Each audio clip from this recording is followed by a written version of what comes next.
Welcome to Two Brothers and an Idea. They call me Ferdinand, the bringer of balance, leader of many disciplines, and one of your hosts of Two Brothers and an Idea. And I want to bring you our co-host, Brother Smart, Nalan. What's going on, brother? How you doing? Peace, peace. What's the word? How you feeling, man? I'm feeling pretty good, man. I'm ready to clear up a few different things that has been communicated and that I think warrant a response. Understood, understood. I'm glad we are bringing it to the forum. So, yeah, I'm gonna let you start off with the topic, of course, breaking it down, and then I got a question right after. All right. Well, today's episode 33. I'm the guy with the books. We got Mr. Smart on the line. We're going to talk about Fughazi clergy, pastors, sheiks, reverends, clergy of all kind, etc., who are presenting a message that's not leading the people to everlasting life more abundantly. That's not leading the people to the wealth that they are innately. Oh yeah, I like that. Well, yeah, I had to ask the question right away then, because you know, like to keep things organic, and you definitely had a good conversation the last podcast, and I know we were going to segue into following up on that topic, but you called it audible today, so it's not nothing negative, of course. We gotta stay on our toes always, but I am curious as to what caused you to go into this topic today. Well, it cut out for a second, so I'm not sure if you asked me a question. Yeah. I said, what caused you to go into this topic today? Well, I posted something on Facebook concerning the zodiac, and a young woman she responded in the comments, and she said, "Take this demonic foolishness down." And I'm just sitting back like, "Wow, you're so lost, and you're so out of it, out of connection to our ancient ancestry that you don't even understand that this is our ancient ancestor science." And this same science has been used to control you without you even really understanding that. And you're so far outside of where you need to be that you called it demonic. So I understand how we get there. This is a conversation we consistently have about the poisonous food, about the watered down education, about all these different things that are connected to a death culture, right? But when she did this, it was almost like she did it while the stars was aligned. She is almost like she activated something. Because I'm just reading this and I'm like, hold up, man, lost it. Let me go ahead and address this. So I addressed it in the comment, and then after that, I'm like, you know what? Let me make a video. And after that, I was like, you know what? We need to put this on the podcast. This needs to be an actual, real conversation that my brother and I have.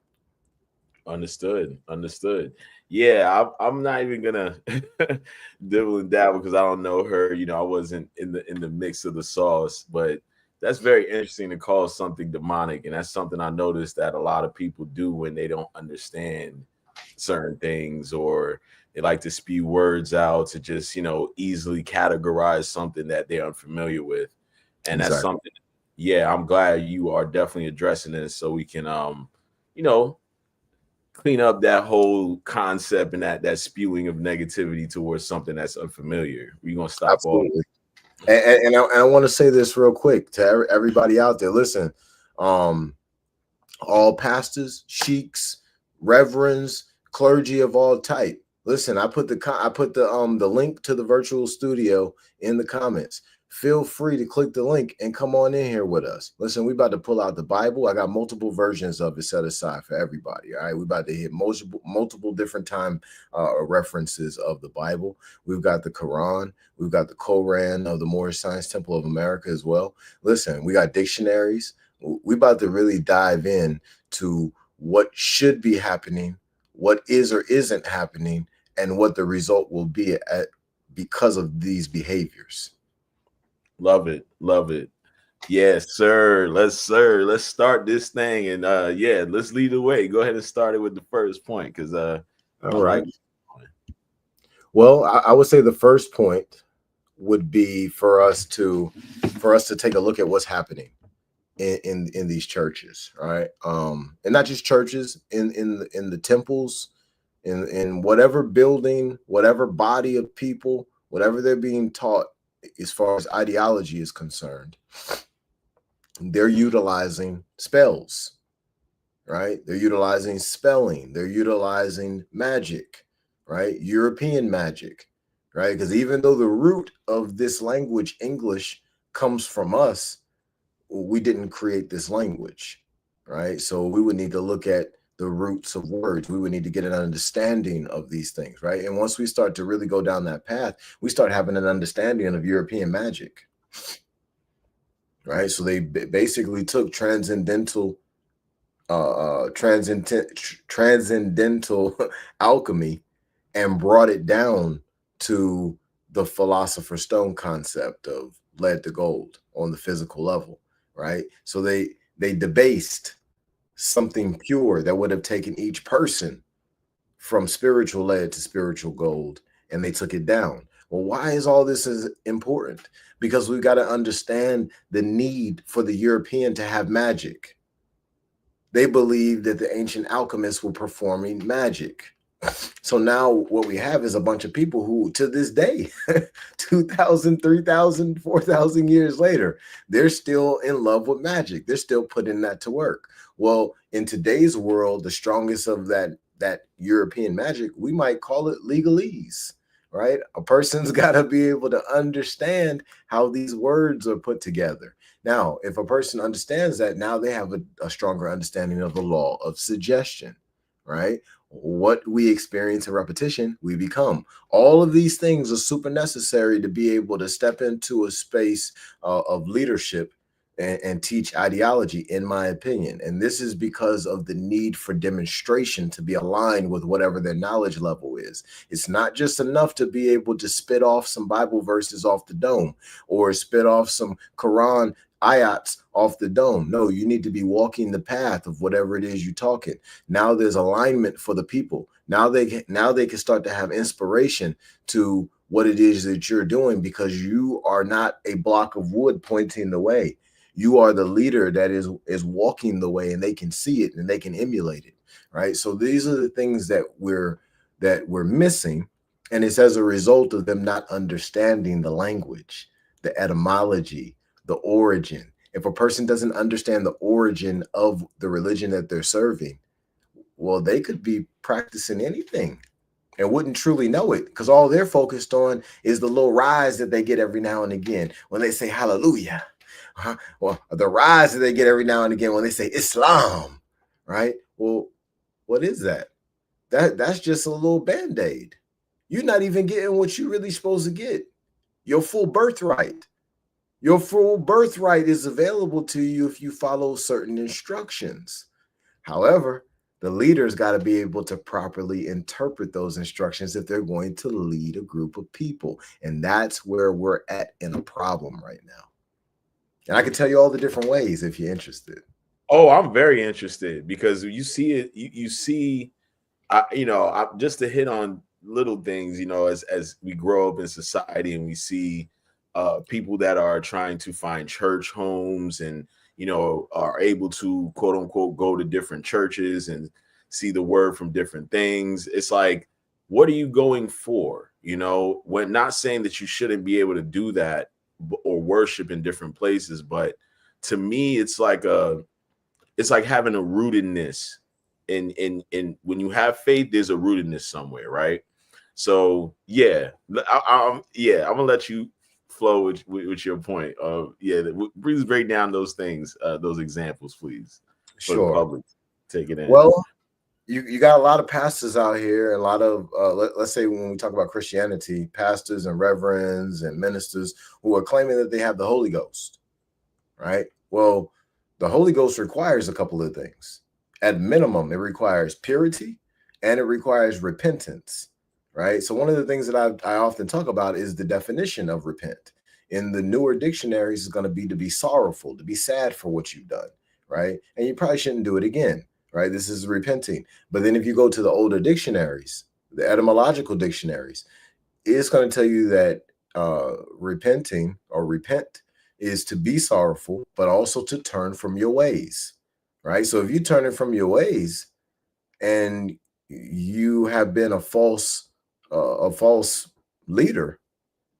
Well, that not only means that you got to turn away from everything that you've done, but you also got to speak against it. And it also speaks about this in the Bible. Like it says it right in Ezekiel chapter 13. One of the first scriptures of that chapter speaks about prophesying against those who prophesy of Israel, of the religion of Israel, right? Anybody who wants to go check this out, feel free. Ezekiel chapter 13. You go see it for yourself. So we got a lot of violations that's happening, but these violations are happening because of misinterpretation, right? Misinterpretation, but also misliteration. I may be saying that word wrong, right? But when you have transliterations that are not done right, so when you have all of this happening, and you have a bunch of people who got so much noise going on up here, they're not able to discern the proper truth. So what they're going to do is not only are they going to misrepresent the lessons within the Bible or the Quran or the Koran or the Vedic and Manic laws, and the list goes on, right?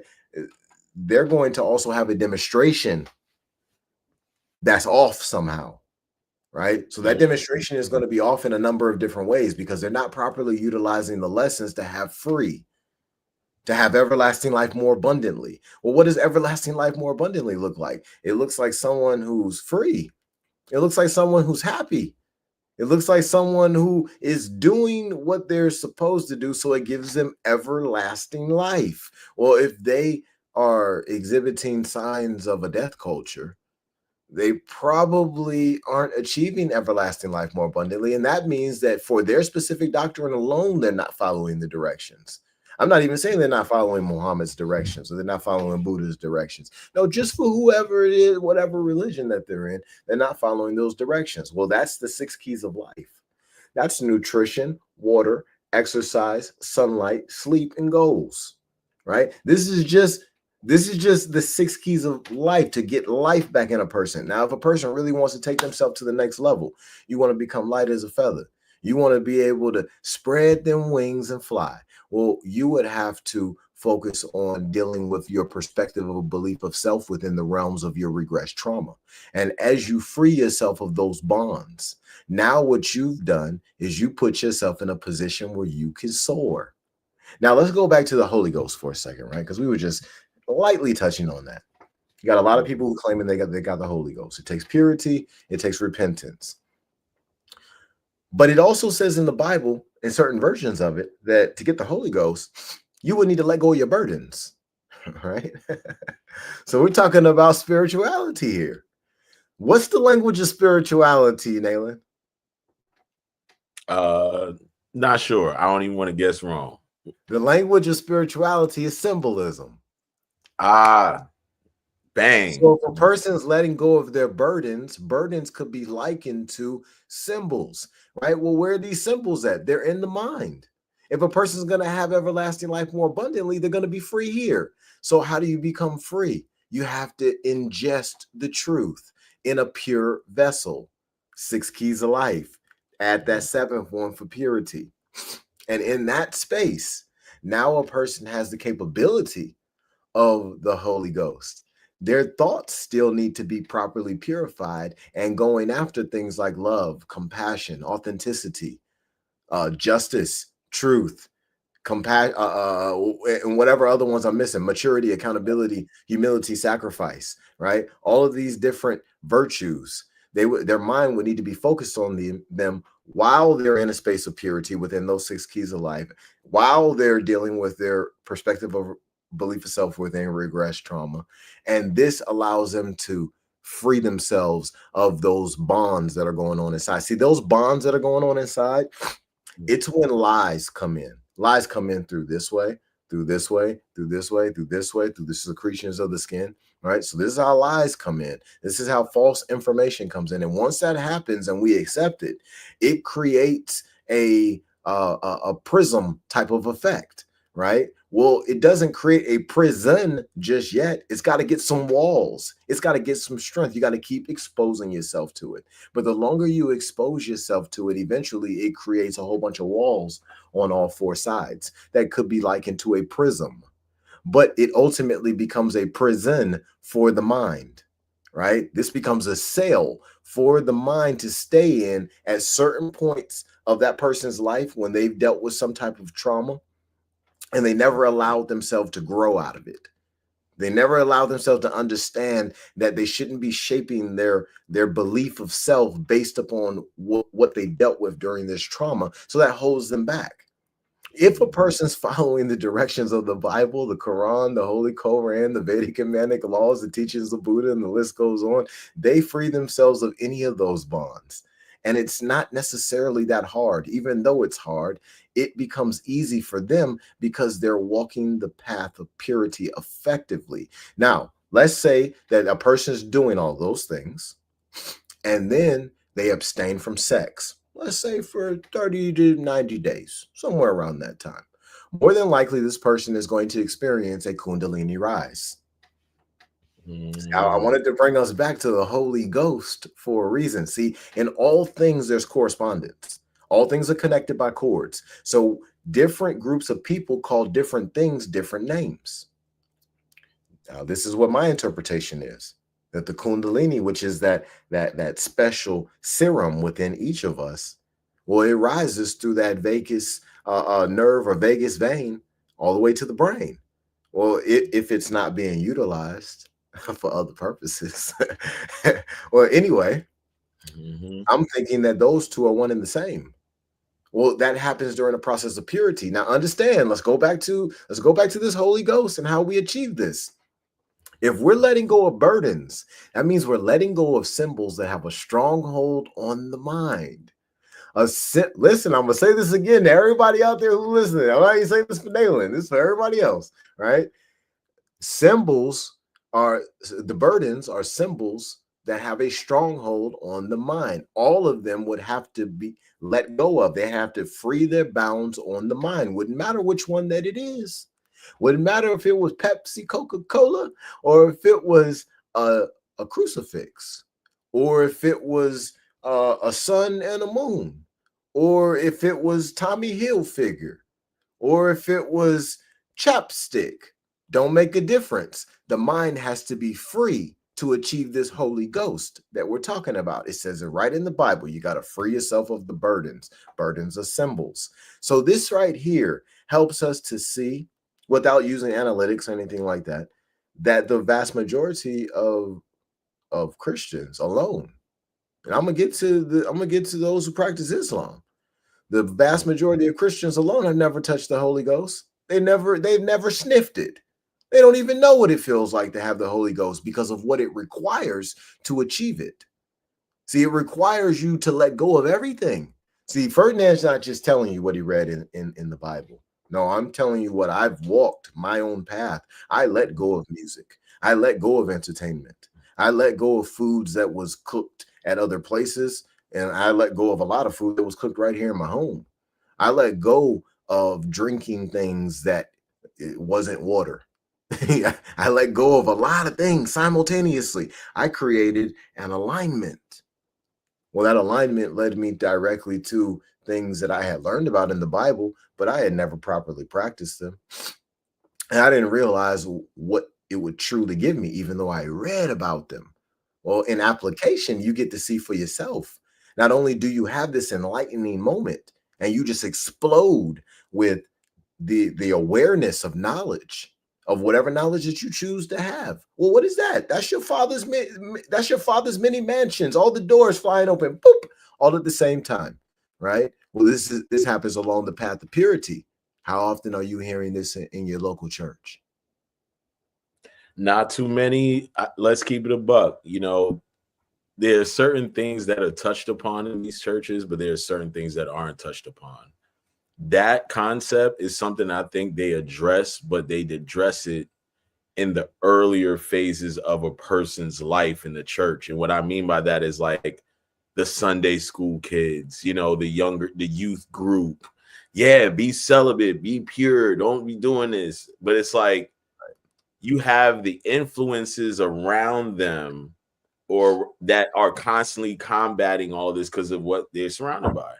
Yes. But they don't address that. But to your point, which is, I'm glad you said that, because to your point, you don't see them talking about that when people are getting grown, right? Because it's almost like we kind of got to accept the fact maybe that people are grown and doing their thing. But it's like, no, if you're really trying to practice what your religion is and the teachings and everything that's supposed to be a mantra of your life, then you are definitely following that step and these steps all the way towards when you're getting older, because you're still walking in that faith path. But to your point, it's not really addressed once people get to above a certain age. And it should be. Thank you. I appreciate that. And it should be, because this is a walk that we're supposed to be walking, period, right? Whichever religion that we choose, they pretty much all got the same, they got a commonality of morals, principles, ethics, and universal laws. So when we think about them from that perspective, they're all really the same, right? And even though they have their own individual differences, which is cool, nothing wrong with it, right? But when we look at what's happening in Islam, it's a similar situation, right? You got very specific instructions within that Quran of Muhammad, and then you got very specific instructions in that Quran of the Moorish Science Temple of America. Well, each of them talk about purity. Each of them talk about the spiritual price for not developing purity. Right? You're not able to just memorize this thing and be able to spit it off in conversational currency. No, you're going to have to move in a space where this is application, right? We're supposed to be moving as the light to humanity, right? No matter what religion that we're walking in. And it's supposed to be such a bright light that they're not even, the people who are seeing the light, not even wondering what religion. They're just like, wow, that's a really cool light that I see right there. So it doesn't even matter to them what religion that you serve. All that matters to them is your example. This is why Jesus's aura is spoke about in certain circles, where a lot of people's aura maybe 8 to 15 feet out from their heartbeat. Well, for Jesus, they say his was like a 30-mile radius. That's the light. That's just the light that they can't see in the dark, but they could feel it. Man, for some of them who ain't got their eyes covered, they could see it, even if it's just a slither of it. His light was shining out 30 miles, according to what they say. Maybe they was 100 miles away and they was able to see this much. And they said, you know what? I want to come touch the hem of the garment, right? But they had never got the teachings before. They just wanted to come touch the hem of the garment. All right. This is what is supposed to be happening. I'm not just ranting for everyone out there who's listening. I want to be very, very clear. This is a full circle message that we're coming with today, right? We're going to be talking about biblical verses. We're going to be talking about holistic health. We're going to be talking about demonstration in the pulpit. We're going to be talking about spells and multiple different things that are happening within the church that don't make sense according to the law of non-compulsion. Listen, we're going to go deep on this situation so we can really get an understanding of what these Fughazi clergy are. We're not just calling them Fughazi because they're showing up with a Gucci belt on and everybody else in their church got on a Walmart belt. No, we're calling them Fughazi clergy because they're not living by the actual laws. They're not following the directions, and they're still choosing to go into these facilities and lead the people and siphon energy off the people that we call fiat currency. Yes. Real quick for everybody, make sure y'all are following, staying in tune. Go to the site, fhtii.com. Make sure you check out the podcast, other episodes. Follow my guy Ferdinand also on social media. Make sure you follow me on social media as well. This is your boy Nalan. I just got to follow suit, man. My boy is dropping bombs here. So everybody pay attention. For those that are not familiar, I know y'all hearing the word Fughazi. You're like, what is that? Fughazi means fake. I'm going to give you a little quick backstory on Fughazi. You probably heard the term up north. Probably not heard it in pop culture. Fughazi meaning fake. So just to tie in back to, again, Ferdinand's topic with Fughazi clergy, it's a prevalent thing. And I think this is why us as a society, there's a lot of lostness. There's a lot of confusion, like you were saying earlier. There's a lot of disassociation with reality because you're constantly battling what you know is right and wrong based on what not only are you influenced by, but even by the people that are telling you that this is what you're supposed to be doing. You're supposed to be the beacon. You brought up of course, Jesus and what type of energy he had and how it attracted everyone for a radius. And he bestowed, if you look at the book, he's supposed to bestow the people that have that knowledge or that ability to transmutate that feeling to others, the ability to do that. So they are supposed to be your pastors, your officials that are in these different realms, spiritual spaces that are conveying the message. So when you think that there's confusion in your life and you're constantly going to church and you're going to pray and you're going to these different facilities, you got to take a step back for a second, because it is internal, but then your energy inward is going outward, just like other people's energy is going outward towards you. Like you said, the energy transfers within us and towards others. So pay attention, everybody. I know Ferdinand got some info. Let's break it down. One of the things I do want to touch back on before I move forward with, I'm about to put a Bible chapter on the screen, is when a person is going down this path of purity, they've got to make sure that they are aligning their thoughts, right, with high vibrational principles. Because this is what we're really doing, is we're raising the vibration. And in that space, we can elevate the Kundalini. And this is a super important piece of walking that path of being able to go into one of these churches and speak. This is going to help the people be able to trust the demonstration. Now, before I go, because I can go off on a tangent, let me go ahead and share the screen real quick. I want to show y'all Ezekiel 13 in the Bible, and I'm going to go ahead and read it for everybody. False prophets condemned. The word of the Lord came to me, son of man, prophesy against the prophets of Israel who are now prophesying. Say to those who prophesy out of their own imagination, hear the word of the Lord. This is what the sovereign Lord says. Woe to the foolish prophets who follow their own spirit and have seen nothing. Your prophets, Israel, are like jackals among ruins. You have not gone up into the breaches in the wall to repair it for the people of Israel so that it will stand firm in the battle on the day of the Lord. Their visions are false and their divinations a lie. Even though the Lord has not sent them, they say, the Lord declares, and expect him to fulfill their words. Have you not seen false visions and uttered lying divinations when you say, the Lord declares, though I have not spoken? Therefore, this is what the sovereign Lord says. Because of your false words and lying visions, I am against you, declares the sovereign Lord. My hand will be against the prophets who see false visions and utter lying divinations. They will not belong to the council of my people or be listed in the records of Israel, nor will they enter the land of Israel.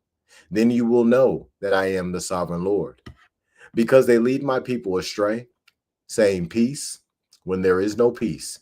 And because when a flimsy wall is built, they cover it with whitewash. Therefore, tell those who cover it with whitewash that it is going to fall. Rain will come in torrents, and I will send hailstones hurtling down, and violent winds will burst forth.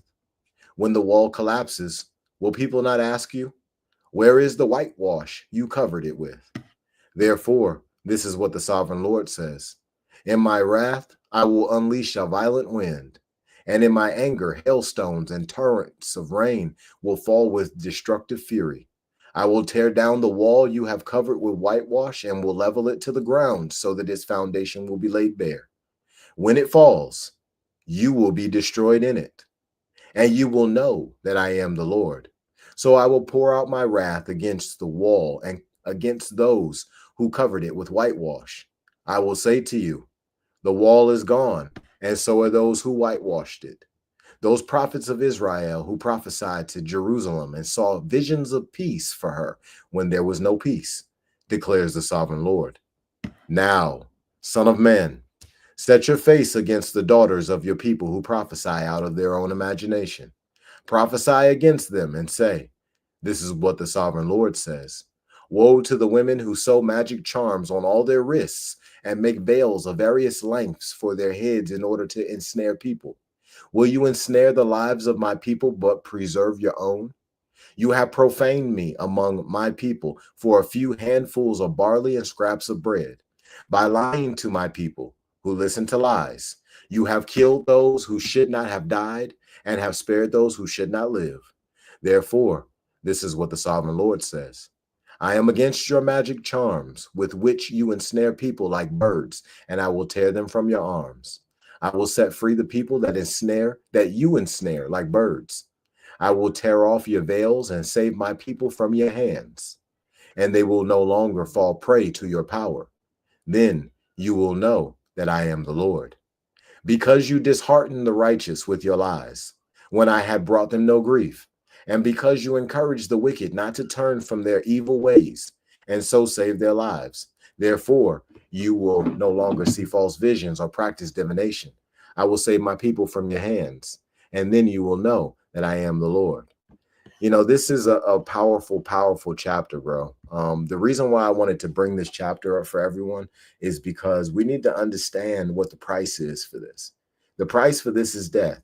Okay. It doesn't matter which way people want to look at it. The price for this is death. You led a lot of people down a path of the lack of everlasting life more abundantly. Well, what is the lack of that? The lack of that is death.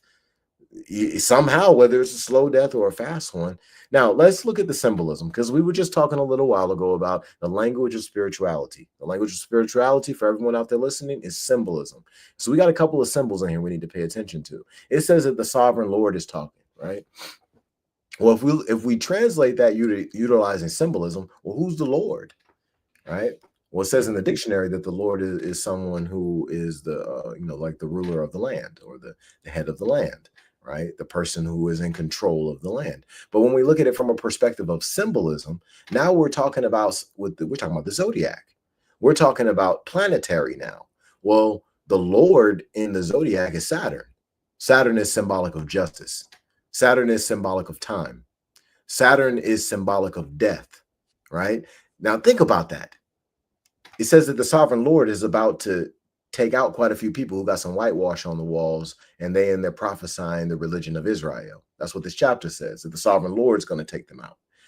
So maybe what we're talking about, maybe we're not necessarily talking about is Lord Washganoski. Maybe we're not talking about that Lord. Maybe we're talking about the Lord who is known as the Lord of Karma, the father of the planets, right? Who is this father? Saturn, right? Now, Saturn, let's stay there for a second, all right? Because we got a problem when it comes down to Saturn and these leaders understanding how they're supposed to be moving. The last time I checked, there's two words that go together: Saturn and Sabbath, right? Because the Sabbath day is Saturday. Saturday is Saturn, right?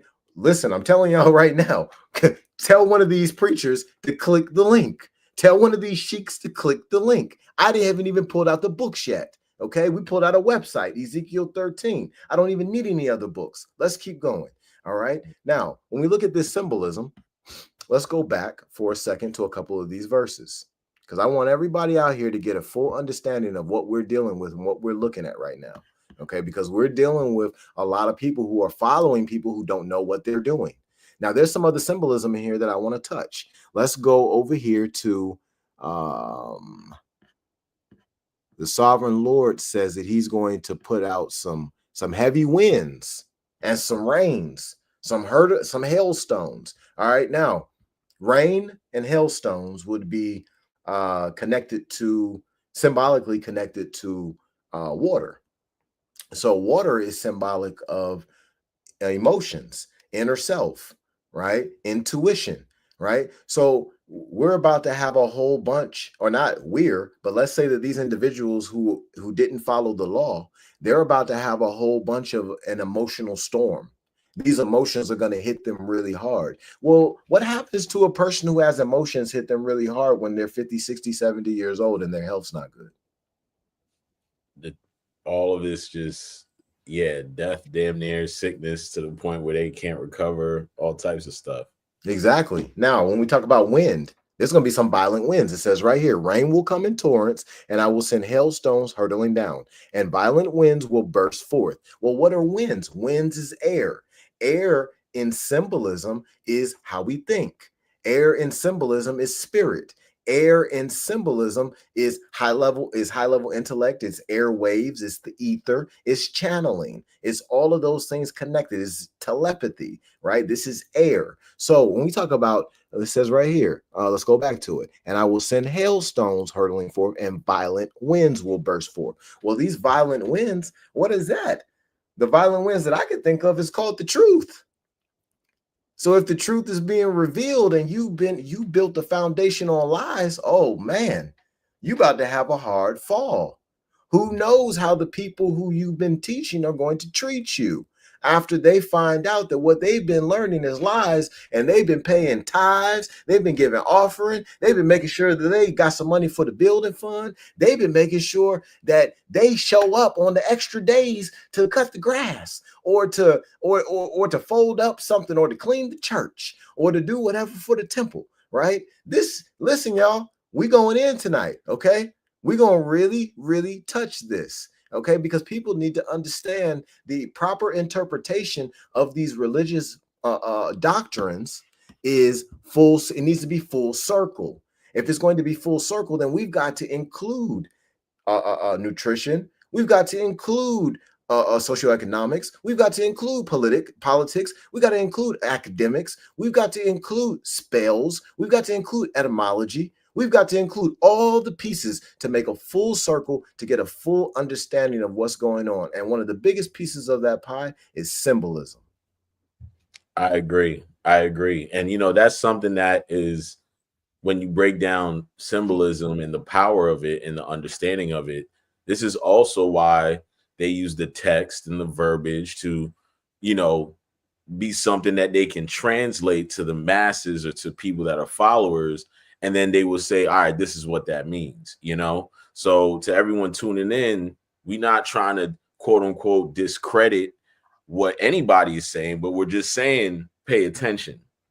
Look at everything. Look at what my brother is not discrediting anybody, but Ferdinand is. Okay, keep going, my brother. Hey, hey, at the end of the day, bro, it says right here. Let me read it for everybody. The word of the Lord came to me, son of man, prophesy against the prophets of Israel who are now prophesying. This is the very first verse. Well, if we prophesying against anybody, that means that we're discrediting them, right? So I respect that you're not on that path. You kind of just, you know, you my wingman in this. I get it, right? But I want to make it very clear to everybody out there who ain't living the life that they're supposed to live. Yeah, I'm prophesying against you right now. And I put the link in the comments. Feel free to click the link, come on in the room, and let's talk about it. And we'll use all the books necessary. Make no mistake about it. The Mastermind Library got plenty of them. We're about to really hit this topic, right? But one of the things that you just brought up is about these guys prophesying things from where, you know, they just kind of came out of nowhere with it, or they just use their own personal representation of what they thought it was. Well, it says right here in one of the first few verses about prophesying out of their own imagination. Well, why is that a problem? Because they're supposed to have a connection as above, so below. And if they have that proper connection, now what they're doing is channeling a message directly from source, directly from God, directly from Allah. Well, if you're not connected because you got a calcified pineal gland, too much cinnamon toast crunch, too many Chick-fil-A sandwiches, well, now what happens is you're prophesying out of your own imagination. You're leading a group of people down a path of disaster because your interpretation is messed up. Meaning you now your dissemination is messed up and you don't look the part. See, the part ain't about whether I got on Gucci or Armani. That don't even matter. I'm supposed to come as I am. I could come with this shirt off. It wouldn't make a difference. All that matters is this vessel is coming in the way it's supposed to. This carbon-based cybernetic machine is showing up the way that it's supposed to because the spirit has control. And that being is now walking by spirit and not by sight. This is the path of purity. This is the path of what leadership is supposed to be. And it is very easy to identify when they're not walking the path that they're supposed to. And it's also easy to identify if they're about to be one of the ones who's going to suffer the price of Ezekiel 13. Okay, so yeah, let's build on that, because you know what? Brother Ferdinand is absolutely correct. You are absolutely correct. And I don't want anybody to think it seem like I'm trying to be PC. No, he is correct. there's a lot of falsehood prophecy going on in these institutions. And I'm glad we're really addressing it, because when you think about it, we've all seen this, man. We've all heard the stories. People like going to church for the drama. Let's be honest. Like, you don't go to church really for the praise and worship, because if you do, you be holding your pastors and your people accountable for the F ups. Oh, And you know what? let me touch that just for a second. I'm sorry. I gotta jump. I'm sorry, you unleashed a little something. Go ahead. I'm gonna come right back. Right, that praise and worship part. That is part of the spells. That is part of the raising the emotion that is practically gaslighting. It's manipulation. Because if you got somebody who don't know what they talking about, but you just raised everybody's vibration, I know it was the blood, amazing grace, how sweet the sound. Well, if you got all that going on, and it might be Whitney Houston type that's singing, I would go, oh, Jesus, hallelujah. And then the preacher started preaching, oh yeah, I'm gonna believe everything you talking about. You just had Whitney Houston singing. You got the floor, my brother. Nah, I'm glad you brought that up, because that's the whole pomp and circumstance of it all, right? It's like you're not translating exactly what it should be. You're creating this facade because you're picking apart what you want to use to get the masses to understand you, right? Or to follow what you say is right. And get that money, right? Like you said, to get that money coming in. But to your point, there's a lot of levels. You start seeing the way the lifestyle is for some of these guys. And I don't mean, like you said, like there is a bad thing when you walking around suited and booted and you got these nice cars, but yet the quote unquote church needs funds for this. And then we got to raise money for this. And we still need to get this going. Well, that's part one. Then you got the fact of, shoot, let's keep it a buck, infidelity in the church. There's a lot of people that talk about the drama of some of these guys being on a high level or a pastor or whatever. I'm going to go there because it's been there. You know, the energy is there. We addressing the nuances. And the issues. I got a story. Keep going. Yeah, but, you know, we addressing the issues. And right. Again, back to the drama part, right? Like, you shouldn't have all these different women that you're engaging with other than the quote unquote person that you married and quote unquote took a vow to God for.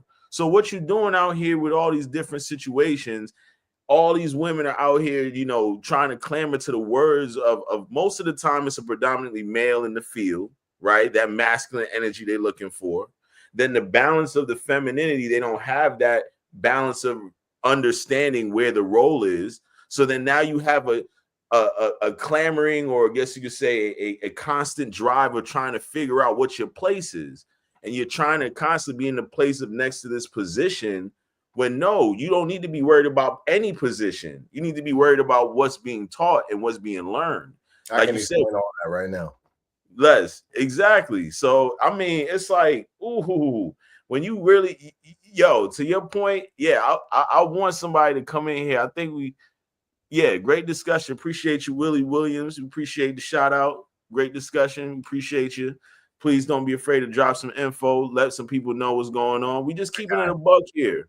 You know, we just people that see the world for what it is, and there's a lot of symbolism. There's a lot of things that are around to really tell you what's happening. But part of the reason why there's a lot of confusion and disorientation right now, like my brother Ferdinand is saying, is because people are literally stuck and not addressing the real issue in your leadership. Because a lot of people say, oh, the community doesn't have leaders, but yet you're going to institutions to gain knowledge from these people, to gain the understanding of something. That sounds like leadership. This sounds like you're following something.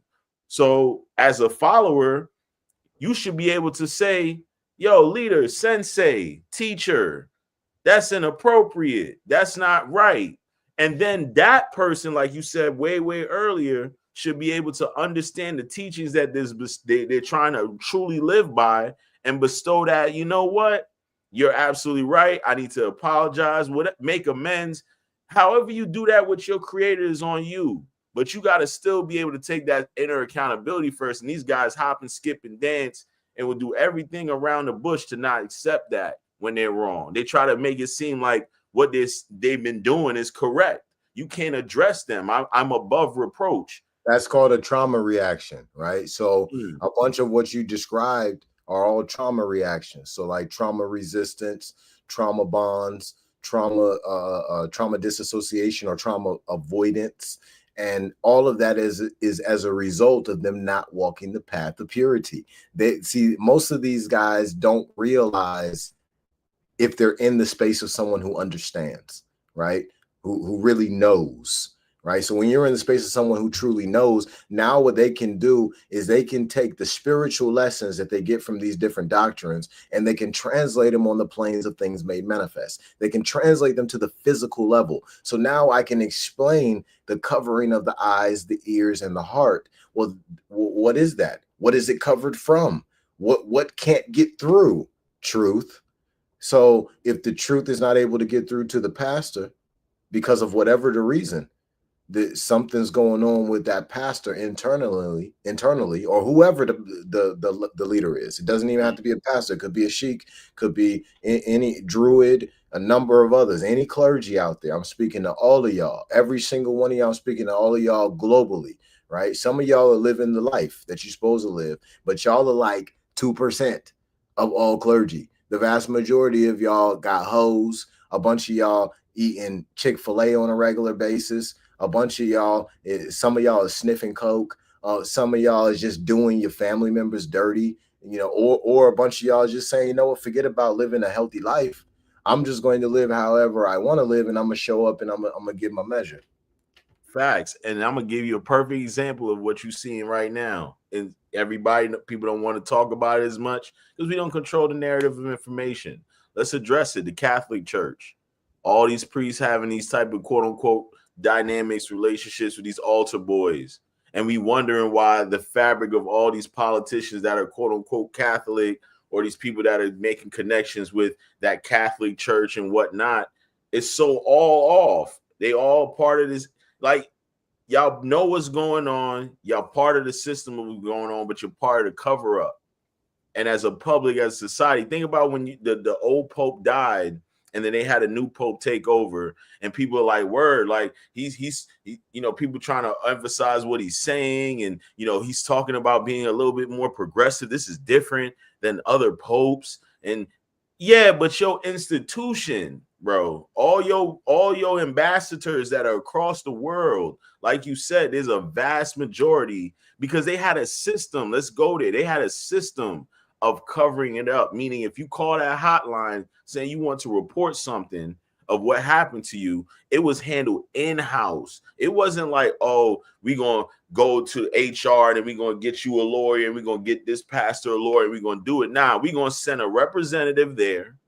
That representative is going to go there, figure out what's going on, reach out to the pastor, be like, all right, probably move him to another place. So he's not even a part of that situation physically anymore. But then that person is shit. They might get a settlement. They might not. The whole point is you don't hear about this stuff. That's why it was such a shock and awe when you heard about all these multiple past priests getting caught up in this situation. Check this out. Right? Check this out. So when you think about the CIA, the Central Intelligence Agency, they're going to tell their agents and all of their analysts and all the people who work for them that the highest priority is protecting the agency, right? So when we think about the Roman Catholic Church, which is way over the CIA is just one of their operations that we happen to have going on in America. When you think about what Vatican City, the power that it wields, everything that they do is going to be about fixing problems, is going to be about protecting the organization, protecting the papacy, right? So whenever people are doing some really dirty stuff, well, you done got so powerful that you don't want to be embarrassed, and you got good reason why you don't want to be embarrassed, even though it's not good reason.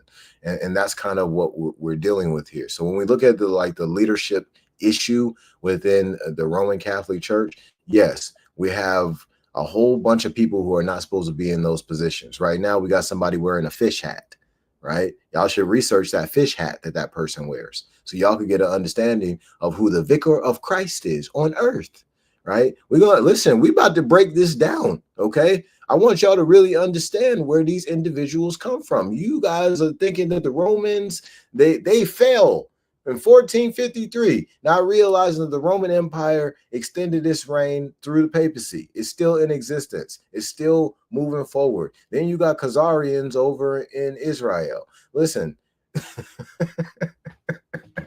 you got fake food. You got fake holy people. You got a fake vicar of Christ on earth. You got fake pastors, a bunch of fake sheiks. You got a bunch of fake everything. And you got fake doctors. You got fake teachers, fake superintendent. You got Donald Trump as president. Can you make the, we couldn't make this up. Nah, because you got fake money out there. You got fake hair. You got fake there's a lot of fake elements, right? Like the scam. And see, this is why when they talk about, you know, like you sort of brought up in the text with like the knowledge part being the storm, right? It makes so much sense when you literally have the hijackness of wokeism, right? Like the concept of being woke and how that was literally we created woke, right? As Black folks, that term woke. Oh, you woke. And that joint became a thing in a political point, right? And a political mantra that our non-melanated people try to adopt and say, nah, we're woke. We want change. We want things to be different. We thinking about things different. That's why we doing all this change for y'all. Bruh.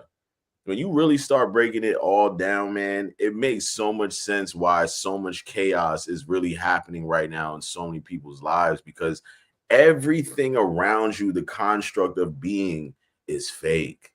Let me tell you a little bit about Confucius.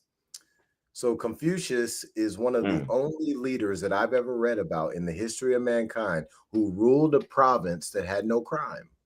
Well, in the Analects of Confucius, Confucius gives away the information on how he was able to achieve that.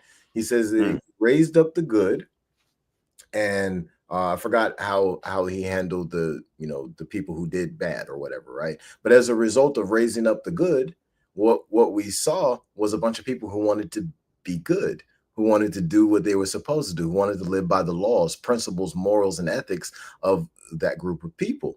Well, we see the exact opposite right here in America. The news is blood and guts. That's what leads.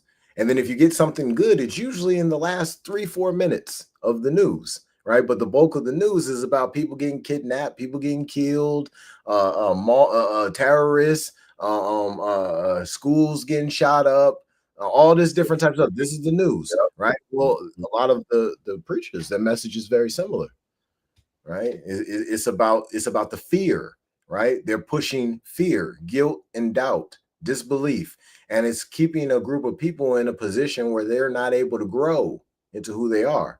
So they're easy to control, right? It's a lot easier to control a 3-year-old than it is to control a 16-year-old, right? But if you're spiritually 3 years old, and now you're much easier to control, period, as a human being. You're an easy sheep to move for the shepherd to move.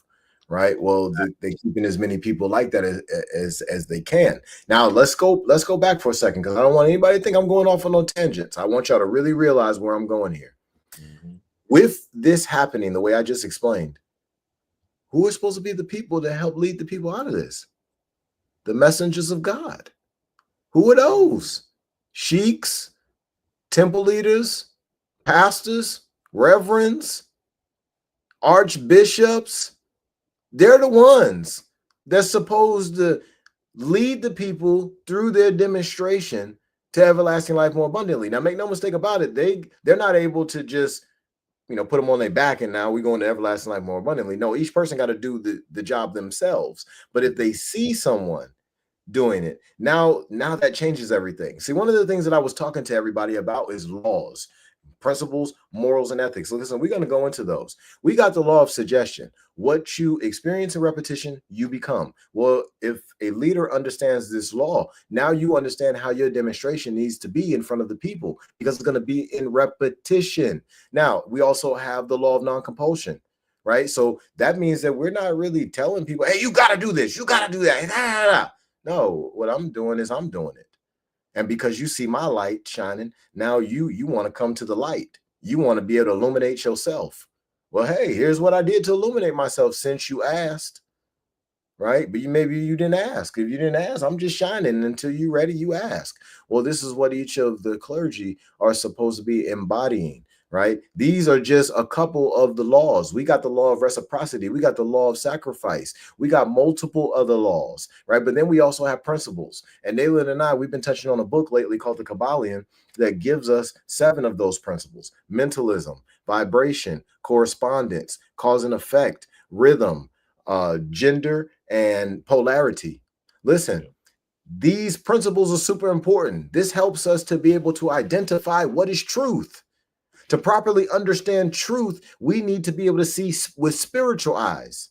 That means we got to be able to see these virtues, right? So all those 7 principles, but we need to be able to see them within the 3 great planes.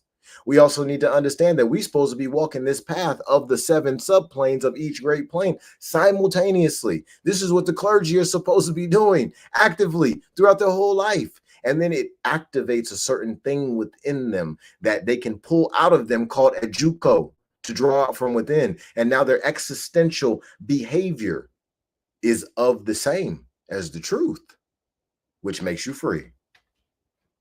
And therefore, people, you have no confusion. But this is why there's confusion now, because you literally have all these things that Ferdinand referenced and what is supposed to be done not being done. Imagine your hero, quote unquote, doing something that you're like, wow, I can't believe they did that.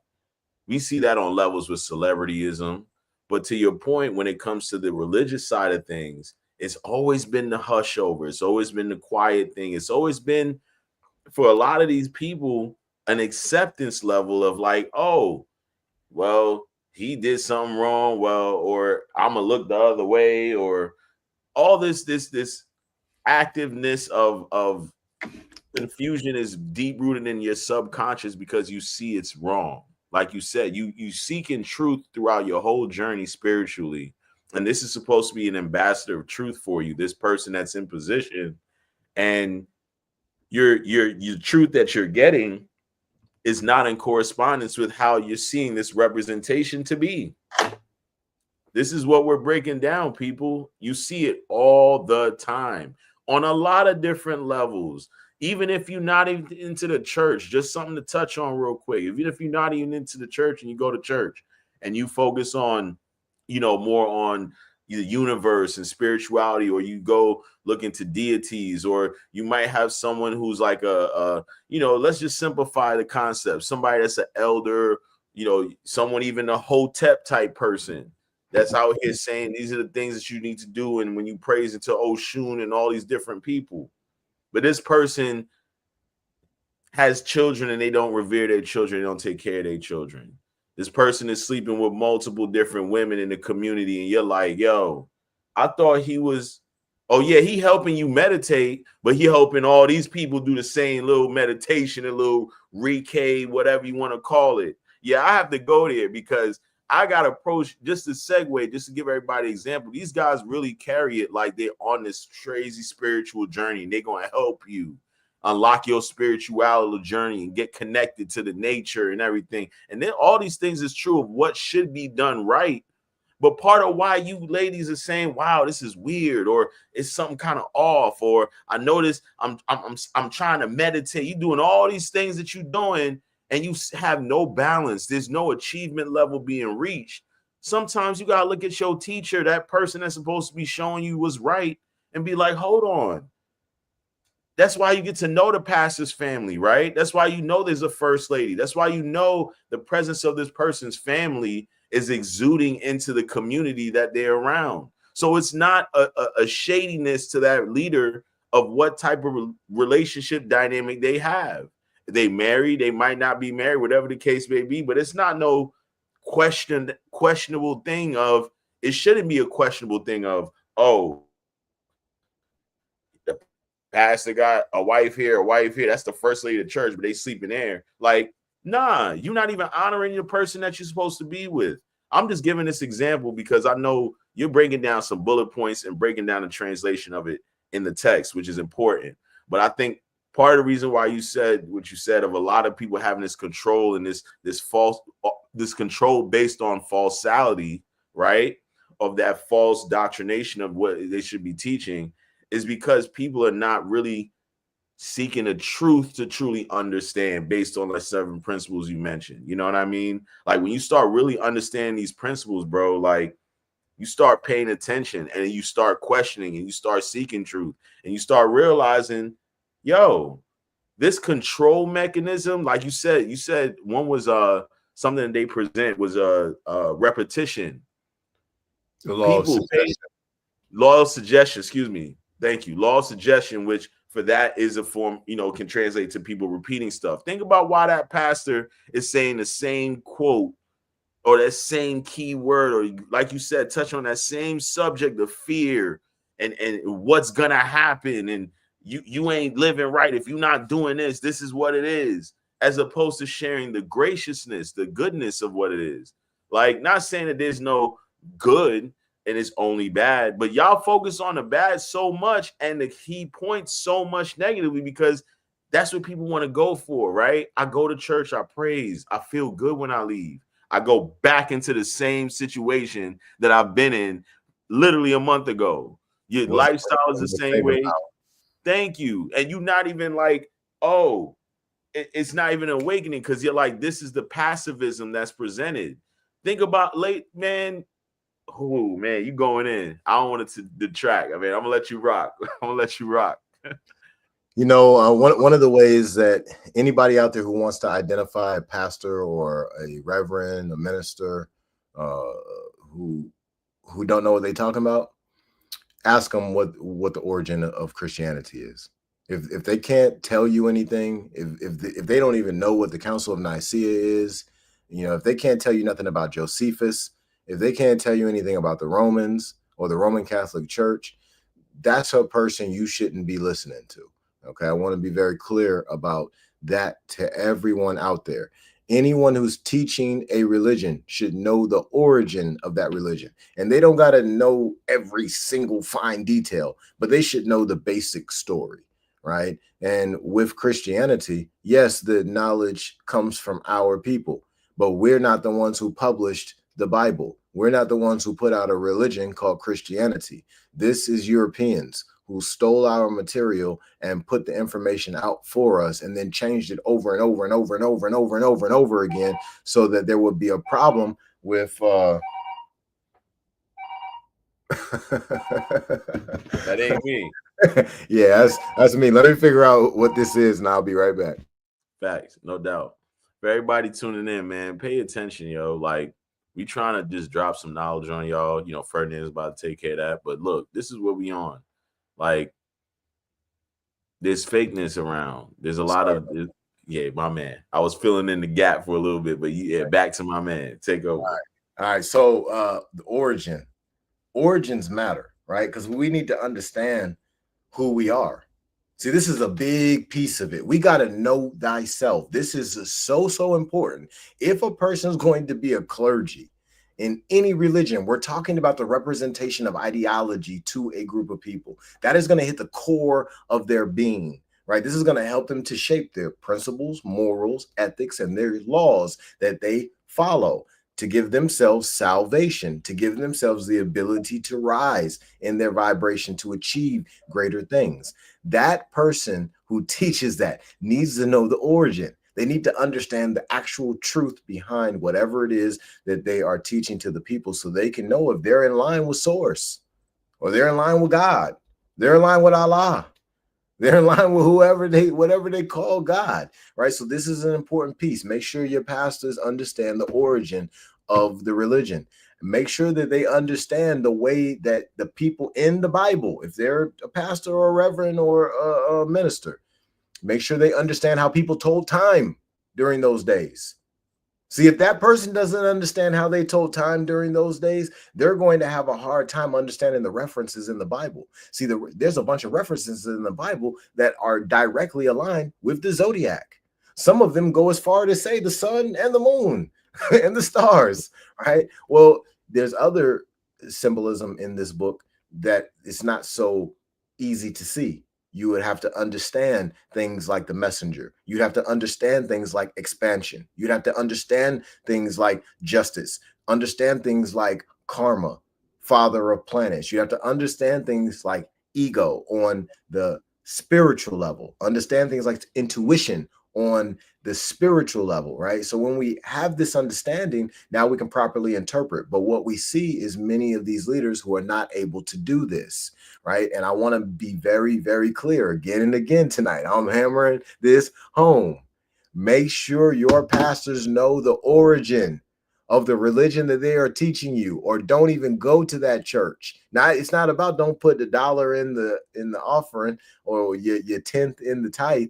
No, don't even go at all, because if you allow poison to go in here and you allow it to set in, especially if it's in repetition, that the law of suggestion will give you exactly what it is that you have decided to allow in repetition. You will become that thing. So if that thing is erroneous nonsense, you will become that on the physical level and not really realize why a bunch of your goals, you're not able to achieve them, why there's a bunch of rooms that you just can't get in, why it is that you happen to keep seeing Dr. Billy Wojnarowski and he's telling you, hey, you need to do this to get rid of cancer. And you sitting back like, but I'm one of God's people. How do I got cancer? Leadership is how you got it. Don't even realize it. Yo, so factual, bro. Like we like I said, like, and you know what's interesting? Like when you look at communities, right? I'm down here in Virginia, you know, Hampton Roads area. There are a lot of churches, bro, around here. A lot of churches.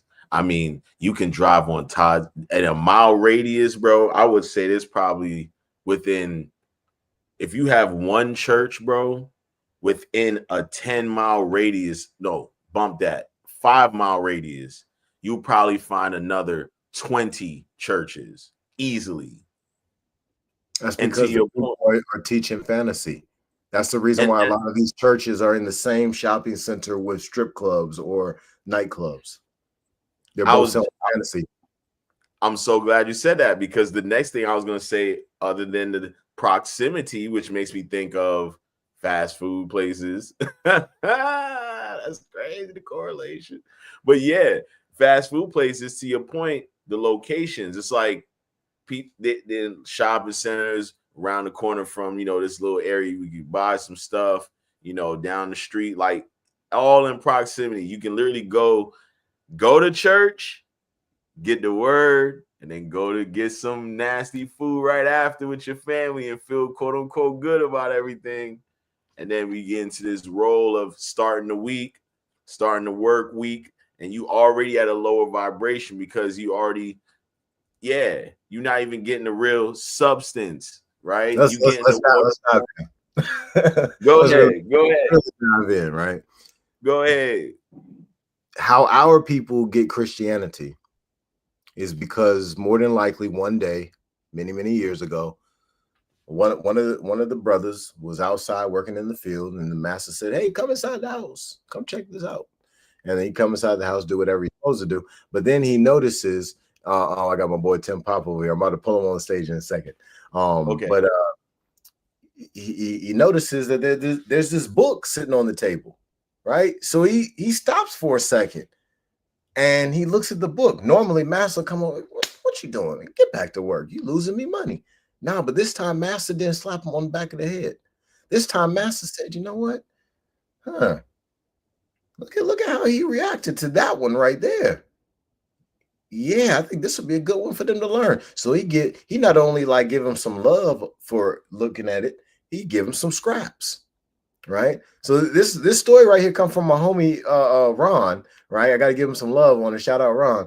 But he told me this and I was like, wow, you know, it made so much sense that you get rewarded for looking at this book. Well, eventually over time, you done told a couple of your homies that you work in the field with, hey, you know, when I go look at this book right here, master give me some scraps. This is better than the food we normally get. I got some chicken, I got some cornbread, all that. I'm full, right? I got an extra meal, right? So they're like, man, I want some cornbread too. What? Chicken? Yeah, I want some of that. So what do? You go and look at the book too. But eventually, because you bring in so many to look at the book, master say, hey, you know what? How about I teach you how to read this one? All these other ones over here on the shelf, you better not never touch them. I'll cut your hand off. I'll cut your tongue out. You touch one of these other ones. But this one right here, I'll teach you how to read it. I want you to read very specific verses out of this one right here. Right? So eventually what happens is now we've got one of the brothers to preach to everybody on Sundays. Well, why? Because on Sundays when everybody's together getting the message, well, when the brothers start singing, when they start clapping, we never felt that kind of soul before. Oh, let's see what he could do if we let him teach about how good God has been to him out here in this field, picking this cotton, right? Let's really dive in. So I want y'all to understand that what I am relaying to y'all right now is not just a story. I'm trying to show you how something has been re-perpetualized over and over and over and over again, and now we're looking at the same thing because they still getting scraps from the massa. 501c3, they still getting raised up by the people who are in control of the land. Well, why? Yeah. Because this leads you down a path of disaster. That's why. It leads you right into the funneling system of staying exactly where you are. It leads you right into the mindset of not going past what you see on a daily basis, because the uncomfortability of change consumes you, because the truth starts with going into your system and you realize a lot of things that I was taught is incorrect, or a lot of things that I'm seeing is not right. And so you make people afraid, the boogeyman, change, so much to the point where, again, like you said, all these different places are here. All these different temples, all these different churches are here. But yet coexisting is an issue for a lot of people. People are angry. People are just going around, what they call it, crashing out now. That's the new norm.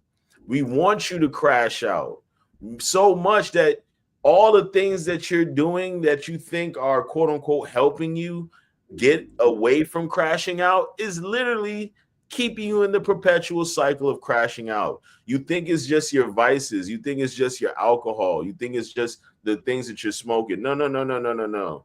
Just like when you're consuming television and you're listening to music, and the young lady that's listening to the ratchet lyrics now is bumping them ratchet lyrics in the car at the light, and then her next vision when she go to work, she has an attitude, or her vibration is really on some rah-rah.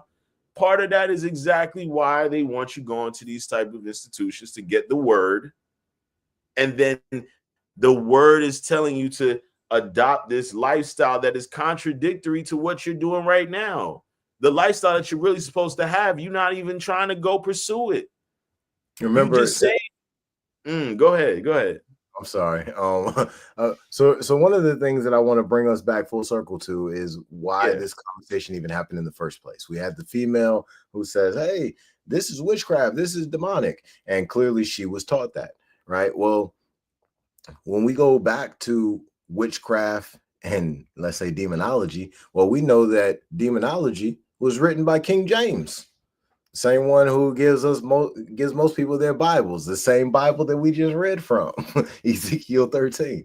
Okay, now also there's a lot of other things that not only could be considered witchcraft, but are actually witchcraft. I'll give you an example. Excommunication. Well, when that happens, the College of Cardinals, they surround the Pope in a circle, and I forget how many of them that's in the circle. Let's say it's 11 or 23. And they throw a candle on the ground. All of them throw their candle on the ground, and then the Pope does too.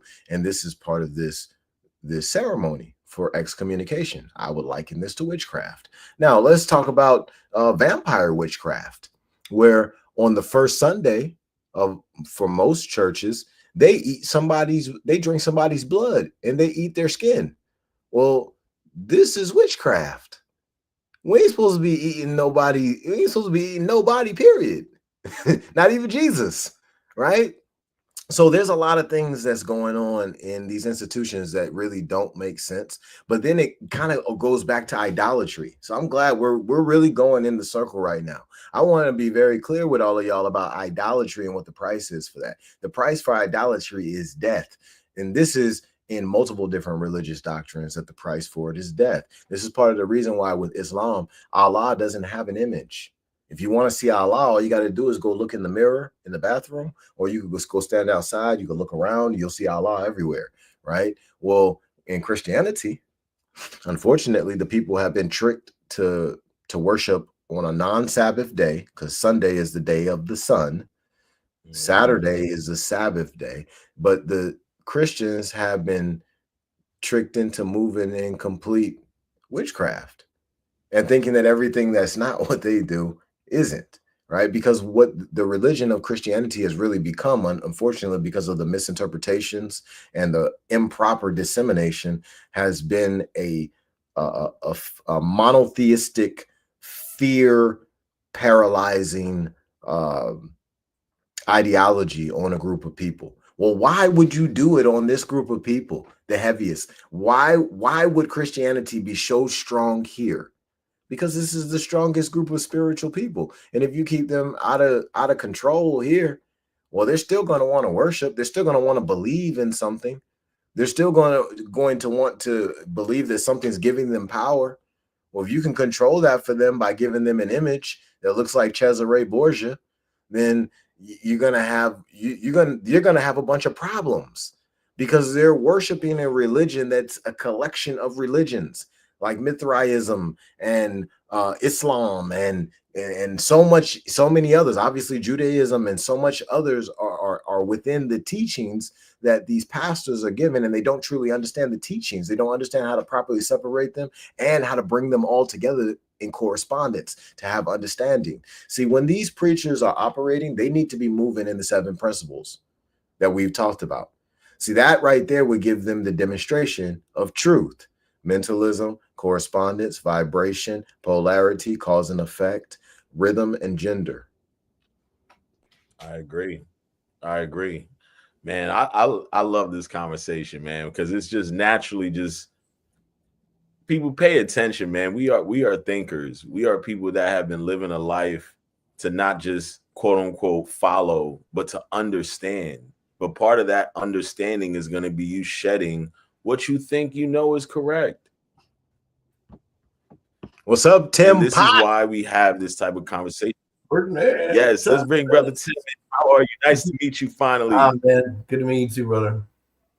Man, I'll tell you, you're hitting on so many good points, and it's right along the lines with so many things that we've talked about in the past. Ferdinand, speaking directly, we've covered a lot of this, and some of it we've covered it from the outskirts, where it's more of the outside influences of the things that we know and that we felt, where you're like digging into the roots of it at this point. Yes, and I really appreciate that. I really appreciate that, getting into the roots of it. And I know that so I say my tribe,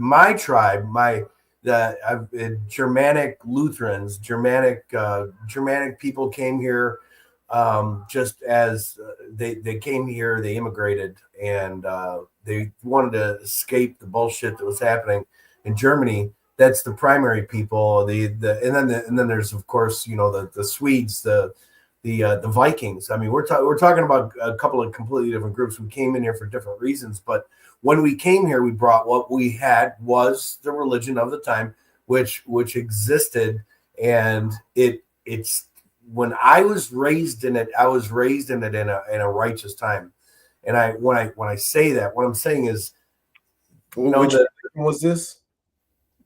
We're talking about Lutheranism. Okay. And specifically, we're talking about Missouri Synod. We got that synod of Lutheranism is kind of more traditional, and then there's newer forms of it branches out. And that's the thing about religion; it branches out, it reforms itself. They bring in their own ideas and ideals, and they put them in there. Either they're righteous or they're not, And I'm not saying who's righteous and who's not, but I can say that there are people that are in it for non-righteous reasons. People that I experienced directly in the Missouri Synod Lutheran Church. I experienced people that were not righteous about what they were there for. They were there for some kind of a public gain, or they thought that there would be some social gain that they would get out of it. And all those are non-righteous reasons to be part of any organizations. Man, go join a club down the street where they put on a kooky hat and they call themselves something else, anything other than religious. Because if that's what you want, then that's the place to go for it. If you're going into a place of worship, it should be for righteous reasons. And so many people from so many different modes of thought and modes of belief systems come to it as a righteous person. And I don't mean righteous to say religious. I say righteous to say, where the things that make sense to follow, do not kill, to respect your fellow man, to respect your neighbor, to carry out the roles and respect your parents, respect your wife. There's a lot of love and respect that comes into that. And those are the things that they should all be grasping onto. Those are the things that are righteous principles. It has nothing to do with, don't believe in this because that's wrong, because it's demonistic. It's like, you don't know the first thing about that religion. So how are you in there claiming that they're wrong when you don't even know the first thing about it? And that's why I loaded onto this. I saw that you were on. I was like, oh man, and I saw you were talking about the thing today, and I don't know if you saw, I commented on your post. I'll check it out. You went live, but anyway, it's just the whole point of it is, man, I'm not going to judge your religion, your faith, because that's faith-based stuff. And, because there's no proof against it, I'm going to go with what I was raised with. That is a triune God. It's the Father, Son, and the Holy Spirit. But if you believe in, let's even say, no, I served in the Army. I also, one of my extracurricular activities was to serve as an assistant at the church. But you couldn't be an assistant at the church unless you understood what it was that you were representing. And it was not strictly a Christian, religious-based thing that I came in and served. I didn't just go and help when it was Lutherans. And, there's enough things about, if you want to talk about differences, if you want to complain about differences, there's enough differences with Catholicism that makes me say, well, you shouldn't follow Catholicism. But I don't say that. The reason I don't say that is because I respect the faiths of people. And right. that includes everybody, that includes, and I didn't know about Moors, but if I knew what a Moor was. For clarity, we're more so talking about the demonstration of clergy, not necessarily about religion. We're only kind of bringing in certain religions to help see the differences in what the religion is a little bit, but primarily to really get an understanding of what the requirements of the leaders are. And my point about the whole thing is, if you're going to come to a table that is surrounded by people of multiple faiths, you have to be ready to respect the multiple faiths. Absolutely, yeah. And that was something that was not being respected. I mean, we're not even talking. I guess to some degree, I haven't really seen faith really in it, but because the only things I've seen that you've demonstrated for me, what we're talking about with what you went live with was the Zodiac. The only thing that I've seen is kind of confirmation of the timelines, and it's like it doesn't change. If you go back in time and say, well, what did the Zodiac say here? What did it say here? What did it say here? It's like, wow, that really aligns with a lot of things that happen with what's going on on the earth. So I'm not even sure if faith plays a part in the Zodiac, and you can help me to understand that a little bit better. But my point was that she's coming on and saying it's demonistic. I mean, it's somehow it's Satan worship. Well, that's another conversation. This conversation, we're more so focused on the clergy. But I appreciate you. So clergy. So let me come around. Let me land my plane. So when it comes to clergy wants you to believe what it is that they were taught in seminary or whatever their religious studies were, They want you to believe what their church system, their religion system says is the right thing to believe. My point is, how can you know that when it's all faith? You're not talking about things that are based on substantial amounts of evidence and proof. So you believe what you believe.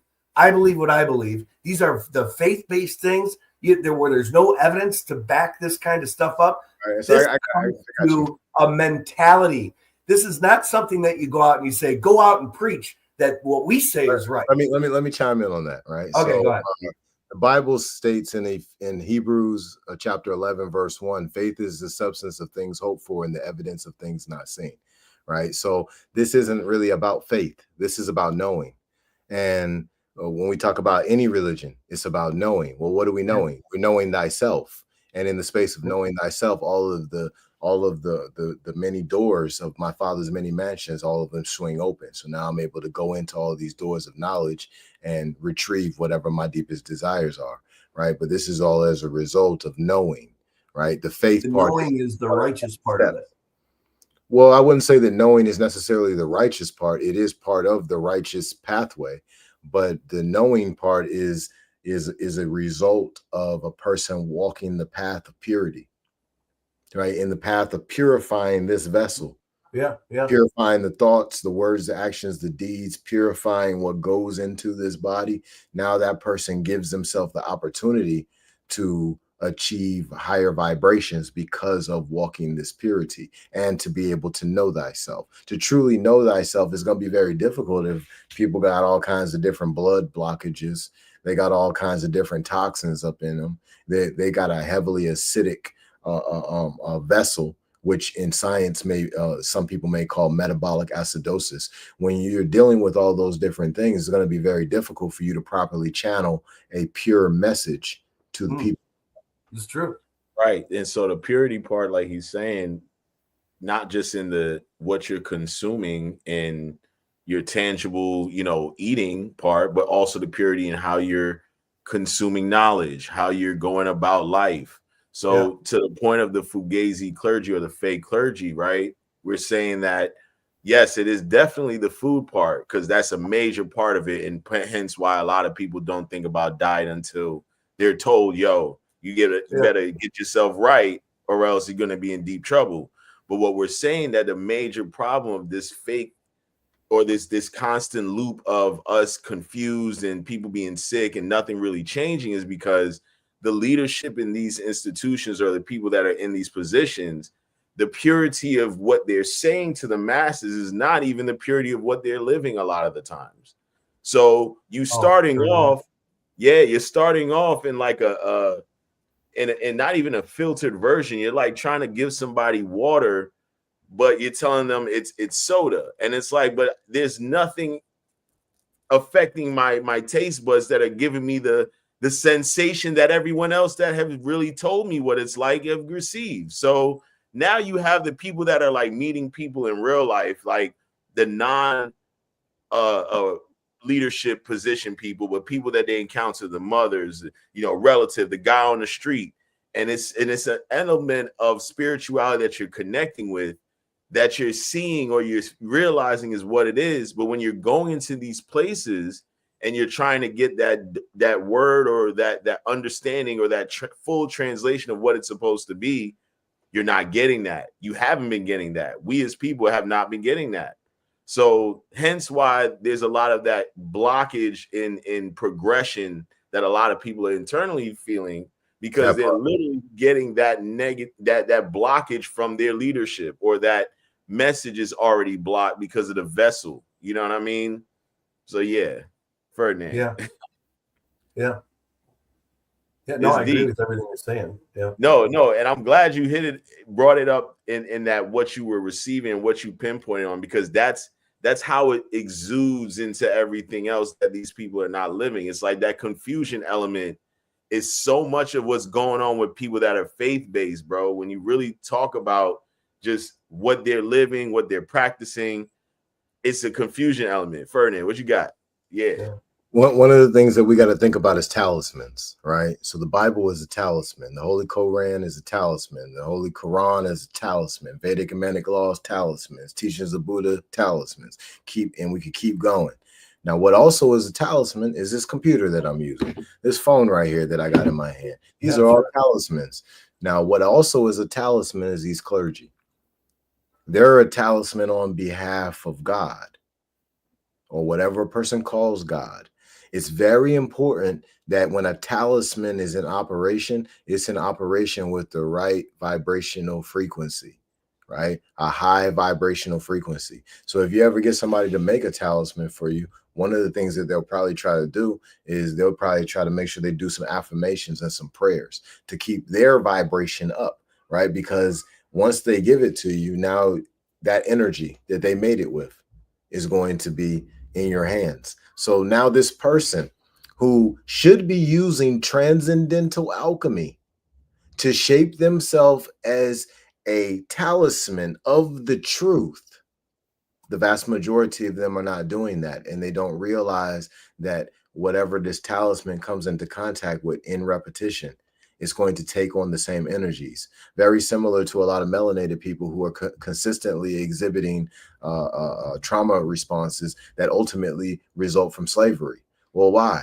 Because their great grandmama, then their great grandmama or grandpapa, and then their great grandmama or grandpapa, then their grandpapa or grandmama, then their mama or their daddy exhibited some behavior that stemmed all the way back from that. Right. And it is because of how a talisman works. Whoever was the lord of that land was the talisman of that plantation.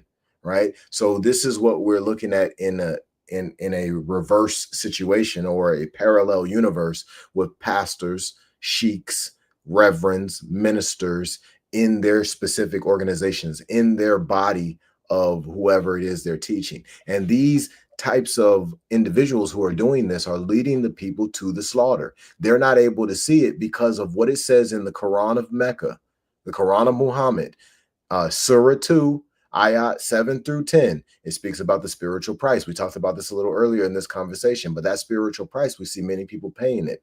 And we can easily see them paying it when we try to speak the truth to them, and they have trauma avoidance, they have trauma resistance, they have trauma bonds after they've walked away and they couldn't listen, or they had to get some clothes out of the dryer. So for whatever reason, they needed to get off the call to get the clothes out the dryer, right?